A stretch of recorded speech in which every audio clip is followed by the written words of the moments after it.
Yeah. So like, yo, ignore the banner. But I ran into a dude like the weekend of my birthday. I think I went to New York a while ago with my father-in-law. Like they different. He blessed me with spending money to go. I'm not even gonna say the amount because I don't want to make people feel uncomfortable. I know they don't got situations like that, but I came back with a little extra of that because there's no way I was gonna spend the money he get. We didn't leave the apartment. I don't know, but he a real generous dude. I'm really trying to steal his whole swag. Like it's just so lovely. It's something I like. But coming off that, my birthday 6 weeks later, and my in-laws out, but they both gave me. I turned 35. I think they both gave me 70, so 35, 35, 35, 35. So I had 140. I ended up spending a little extra on me and Kay, extra little day, extra, but that one it got ate up. But I ended up getting back home with an extra 100. Might have gave Kay 50 miles, stop at Burger King extra or somewhere, but I had 50 left. Late night. I think it was Sunday. You know what I'm saying? Pardon all my custodial Christian, but I'm a human being. But Sunday, I was about to do some drinking. I was going to do some editing. I like to get it twisted. About 12, 15. So I go to the store. I always go to the store. That ain't that new. But I run into some people up there. I know the clerk up there. I pretty much do what I want up there. Sometimes I go up there and get subs on the late night. People like my car, the music I play, get some subs. Run into a guy. He like my age. Long story short, he had a gripe with the church.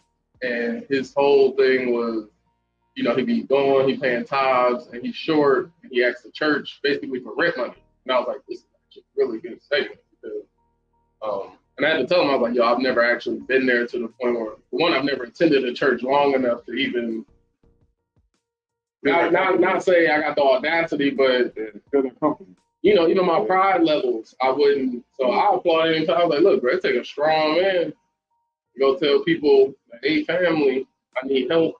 And I was like, you probably right in feeling upset. But he said his rent was short like $40, something like that. Keep in mind, I went on to grab a couple twisters in a shell, about $10. So before the conversation ended, I just found getting the rest of the money out of my pocket. I'm like, it's probably about 40, a little over or whatever. But he been hitting me for stuff, money.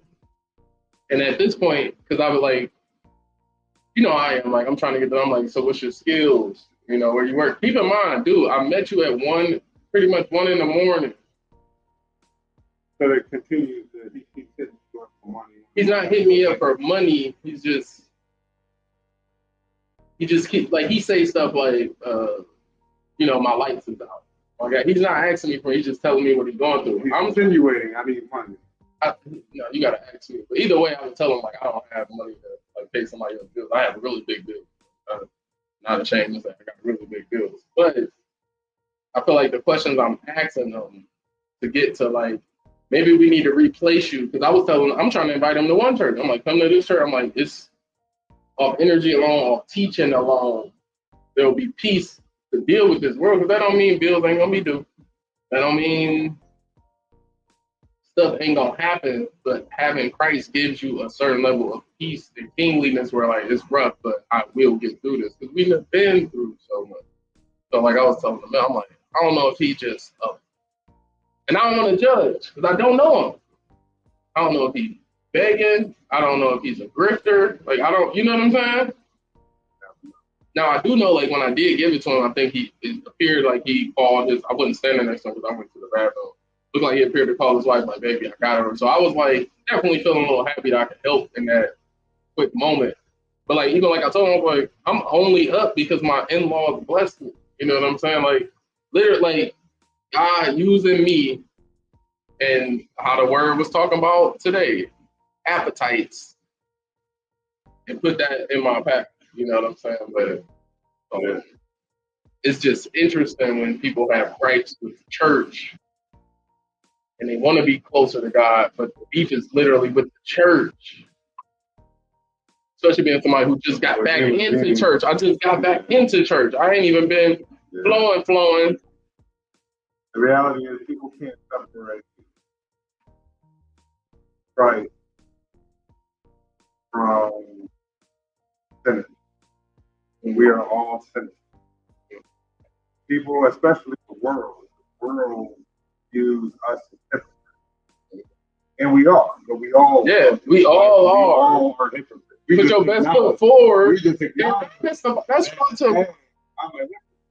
But what happens is when people say is that they can't separate when their pastor and their deacon, being human, you know, whatever, says something wrong, doesn't do what they want. You know, someone talks about them bad behind like just every day is just stuff. And then we then blame that. We blame God for people being people, literally.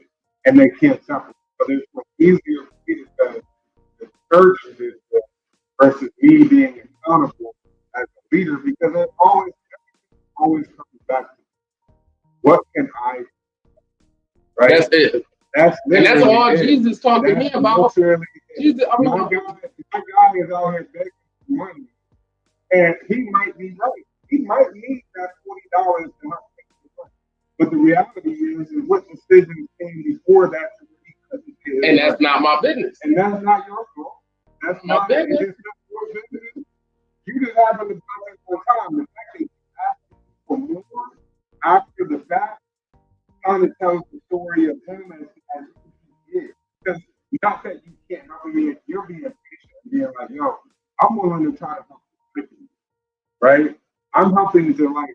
I'm just trying to put him in a better place. I don't want to be a teacher, none of that. I just don't want to see him look at the despair that I saw. Right?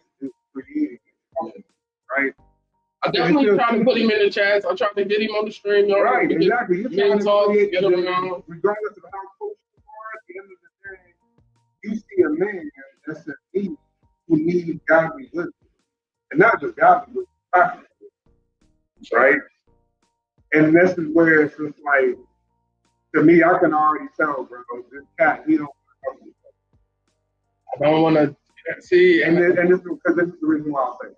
I want to see him come up. I'll say is because I had a situation like that. All right, y'all, that's enough, man. We gave y'all a little something. We can't give y'all everything.